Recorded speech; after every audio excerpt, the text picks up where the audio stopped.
Welcome back my channel friend. तो आप सब कैसे हैं। तो आज हम रानी पद्मावती की पूरी कहानी देखेंगे। तो इस वीडियो को आप आखिरी तक ज़रूर देखें। मेरे चैनल को सब्सक्राइब करें। 13वीं सदी में दिल्ली की गद्दी पर सल्तनत का शासक था। शासक ऐसा था कि वह पूरे दिल्ली के साथ पूरे भारत पर शासन करना चाहता था। इसलिए अधीनता न स्वीकार करने वाली राज्यों पर पहले से ही आक्रमण करना चालू कर दिया था, जिसमें उसकी पहली नज़र मेवाड़ के राजपूतों पर थी, जिन्होंने कभी दिल्ली की सल्तनत का अधीनता नहीं स्वीकार किया था। और यह सब दिल्ली के शासक अलाउद्दीन खिलजी ने मेवाड़ पर आक्रमण किया और इस दौरान उसने रानी पद्मावती को देखा और यहाँ से रानी पद्मावती को अलाउद्दीन खिलजी की बुरी नज़र लग गई थी। यहीं से कहानी चालू होती। तो आइए विस्तार से देखें। रानी पद्मावती चित्तौड़गढ़ के राजा रतन सिंह की पत्नी थी। अलाउद्दीन खिलजी का चित्तौड़ पर आक्रमण करने का कारण रानी को पाना था।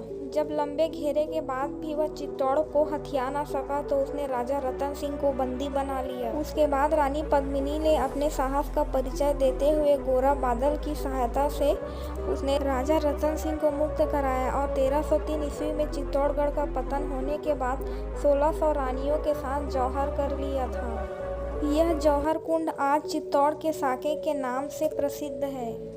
अब हम रानी पद्मावती के जीवन परिचय के बारे में थोड़ा देख लेंगे। रानी पद्मावती गंधर्व सेन की पुत्री और रानी चंपावती की बेटी थी। उनके पिता गंधर्व सेन सिंघल द्वीप के राजा हुआ करते थे।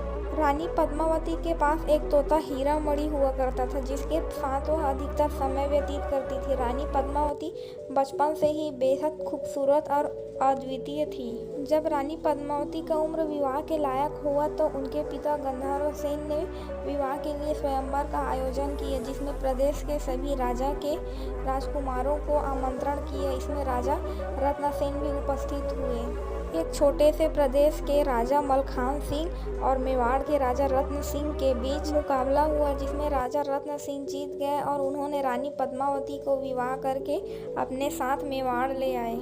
विवाह के बाद राजा रतन सिंह चित्तौड़ पर राजा रावल सिंह का शासन था।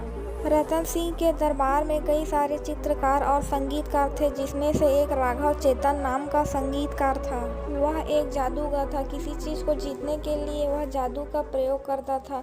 किसी दिन राजा रत्नसेन को चेतन लाल पर गुस्सा आया और वह उसके मुंह पर काले पोत कर उसे घोड़े में बिठा करके राज्य से भगा दिया। इस कारण राघव चेतन रतन सिंह का दुश्मन बन गया और वह दिल्ली में जाकर अलाउद्दीन खिलजी से मिल गया। उसने अलाउद्दीन खिलजी का दिल जीतने के लिए एक दिन जंगल में छुप गया, जहां पर अलाउद्दीन खिलजी शिकार करने के लिए आया था और वह छुपकर बांसुरी बजाने लगा।